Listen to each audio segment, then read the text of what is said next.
Good evening and welcome to another episode of The Pain Lair. I'm Max Payne and I'm doing a follow-up tonight on Addicted to Satan. So often, one of the hardest things for me is so often people talk about addiction and how to get by it. And it's so amazing. People tell you all the things and how to change your life on a daily basis. But when was the last time somebody came to you and said, hey, here's some practical things that you can do that if you really put them into practice can change your life? When I discovered Killing Mr. Hyde, and Killing Mr. Hyde is a philosophy based on the great character by Robert Louis Stevenson in this strange case of Dr. Jekyll and Mr. Hyde. Killing Mr. Hyde is a philosophy on how to wake up every day and make the decision when you look in the mirror that I'm going to do something different today.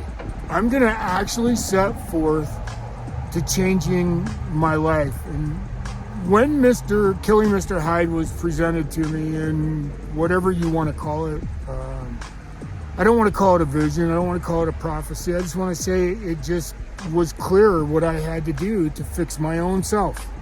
Nobody else. I just started with this with myself because I knew I couldn't stand the guy that woke up every day and when people pissed him off, he wanted revenge and retaliation.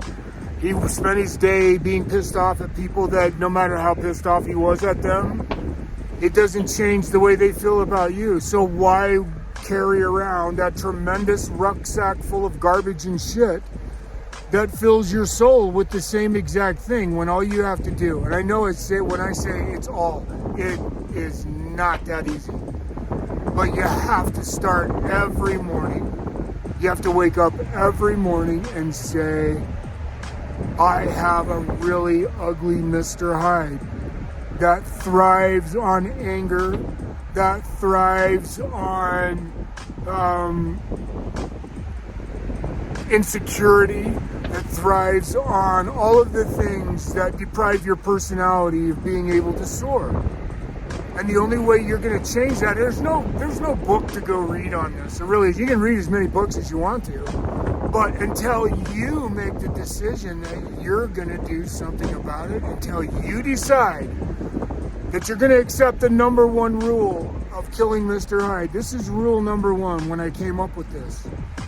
The first thing you have to do is accept that you have a really ugly Mr. Hyde. So let's keep with rule number one today. And the first rule of Killing Mr. Hyde is you have to accept that you've got an ugly Mr. Hyde. And that Mr. Hyde, oh my goodness, do I need to explain? And I will. All of the variables that Mr. Hyde brings to the table, from addiction to anger to animosity to revenge, retaliation, hatred, unkindness, all the things that go along with exactly what you would think Mr. Hyde would have in his box of tools. Well, I have a Hyde bag of tools. And my Hyde bag of tools starts with the first thing I have to remember every day is that I have a really ugly Mr. Hyde. So, let's end there tonight. Remember, the first rule of Killing Mr. Hyde is accept the fact that you have a really ugly Mr. Hyde, and that will give you the ability to free yourself of the big backpack, rucksack, whatever you want to call it. That will give you the first steps to freeing that stuff every day when you wake up. I'm Max Payne. This is The Pain Lair. We're going to talk about it more. I love you. Stay with me. You're the hidden. We're all the hidden.